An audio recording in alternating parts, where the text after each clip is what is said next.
कल कैबिनेट की बैठक हुई थी मंत्रि परिषद की। उसमें माननीय मंत्री जी भी थे। उस बैठक के बाद हम लोग ने सभी कर्मचारी के प्रतिनिधि को बुलाया, क्योंकि सीओ की जब हड़ताल हुई थी तो माननीय मंत्री जी ने ही उसको तोड़ने के लिए उनको अनुरोध किया और उन्होंने माननीय मंत्री जी की बात को मानते हुए वे काम पर वापस आ गए। उसी प्रकार से कर्मचारी लोग को बुलाया गया माननीय मंत्री जी द्वारा और एक बैठक 7 बजे कल ऑर्गेनाइज हुई, जिसमें विभाग के सभी पदाधिकारी थे और कर्मचारी लोग थे। उसमें उनका जो मुख्य डिमांड था कि वो राजस्व का सब काम करते हैं और लेकिन उनका जो पे स्केल है वो ग्रेड पे 2 है, उससे बढ़ाने की वो मांग कर दी। उनका मुख्य डिमांड था। उसके संबंध में माननीय उप मुख्यमंत्री जी अब आगे विस्तार से बताएंगे। हमारे प्रधान सचिव विभाग के पदाधिकारी के साथ 10 सदस्यीय प्रतिनिधि मंडल के साथ हम लोग वार्ता किए और उनसे आग्रह हमने किया है कि 31 मार्च का टारगेट पूरा करें। हमारा 31 मार्च तक परिमार्जन का टारगेट पूरा करते हैं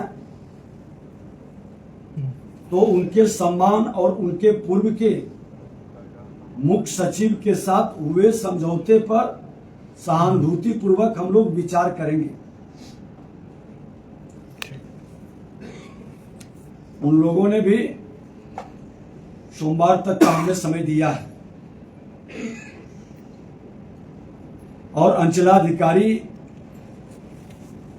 से भी हमने आग्रह किया है कि 31 मार्च तक विभाग के लक्ष्य को प्राप्त करने में उनकी भूमिका अहम हो। और मैं आप लोगों के माध्यम से स्पष्ट कर देना चाहता हूं कि जो अच्छा काम करने वाले हमारे अंचलाधिकारी होंगे, नियमानुसार DCLR में प्रमोशन दिया जाएगा। इसमें कहीं कोई कंफ्यूजन नहीं रहेगा। उनके पत्र के माध्यम से हम लोग प्रधान सचिव के द्वारा मुख्य सचिव तक, संचिका मुख्यमंत्री तक हम भेजेंगे। निश्चित तौर पर अच्छे काम करने वाले लोगों के साथ सरकार की पूरी सहानुभूति होगी। बिहार के माननीय मुख्यमंत्री जी हमेशा अच्छे पदाधिकारी को सम्मानित करते रहे हैं, लेकिन जो गलत करेंगे वो इसे लोग बख्शे नहीं जाएंगे। आज सुपौल सदर के पूर्व अंचल अधिकारी प्रिंस राज को फर्जी प्रमाण पत्र के कारण बर्खास्त कर दिया गया। कल कैबिनेट की मुहर भी लगी। फर्जी दस्तावेज के सहारे नौकरी लेने की शिकायत वाले सभी मामले की हम तेज गति से जांच करा रहे हैं और इस तरह के काम करने वाले बचेंगे नहीं, बख्शे नहीं जाएंगे। आज राज्य के सभी 101 DCLR के साथ हमारे विभाग के प्रधान सचिव बैठक किए और बैठक में कोर्ट के प्रति सुनवाई के निर्देश दिए हैं।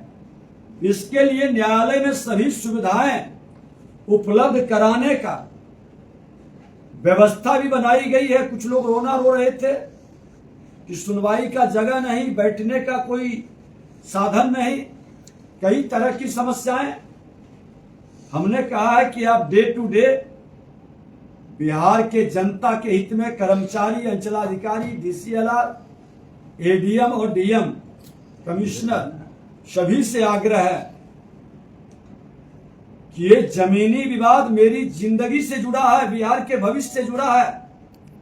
बिहार के लोगों की उम्मीद बढ़ी है सरकार की जिम्मेवारी है, शासन प्रशासन में बैठे लोगों की जिम्मेवारी है कि हम उनके विश्वास को टूटने नहीं देंगे और एक अभियान के रूप में इसको लेकर समाधान करेंगे। DCLR से हुई बैठक के संदर्भ में प्रधान सचिव बताएंगे। DCLR की बैठक जो 101 सब डिविजन्स में है, वो सुबह 9 बजे से लेकर अभी 12:30 बजे तक अभी चल ही रही है। और माननीय मंत्री जी ने ये निर्देश दिया उन्हें कि जितने भी लंबित वाद हैं वो समय के अनुसार निष्पादन करें। जैसे कि म्यूटेशन वाद का जो अधिकतम समय है वो 75 दिन का पहले से निर्धारित है। तो माननीय उप मुख्यमंत्री जी ने बोला कि उसी समय सीमा के अंतर्गत नोटिस देने के बाद नियमानुसार 3 सुनवाई करें और उसके बाद आदेश पारित करें, और जिसका दस्तावेज उचित है उसको ही आप उसके संदर्भ में आप आदेश पारित करें, और उसका अगर अपील जाना होगा तो नेक्स्ट स्टेज पे जाएगा, लेकिन आप अपने पर लंबित ना रखें, क्योंकि लंबित रहने से असंतोष पैदा हो रहा है समाज में।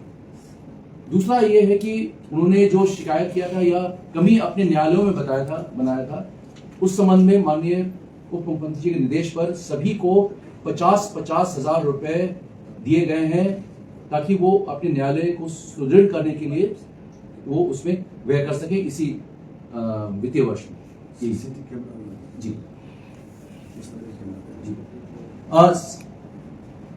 जब हमारे अंचल अधिकारी सीओज हड़ताल के बाद वापस लौटे तो ये इच्छा सरकार की हुई कि भाई वो बैठ रहे हैं कि नहीं बैठ रहे हैं अपने कार्यालय में, ये इसकी जानकारी होनी चाहिए यहीं से, मुख्यालय से।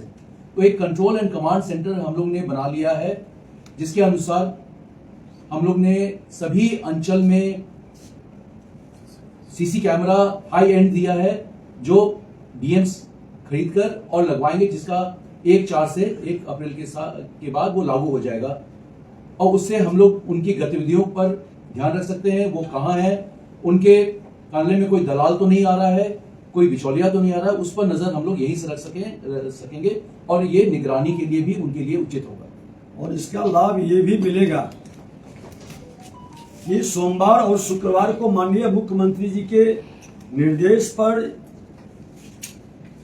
जो जन कल्याण संवाद के तहत लोग आएंगे, तो वैसे लोगों को सीसीटीवी कैमरे के देख रेख में सुनवाई भी होगी, थाना प्रभारी और अंचलाधिकारी की मौजूदगी में, और आने वाले आगंतुक के लिए बैठने की व्यवस्था, पेयजल की व्यवस्था, शौचालय की व्यवस्था भी हमने सुनिश्चित करने के लिए कहा है, ताकि हमारे बिहार की जनता, बिहार के लोग की समस्या का समाधान सरकार कर सके और हम सुशासन से समृद्धि की ओर विकसित बिहार बना सके। धन्यवाद।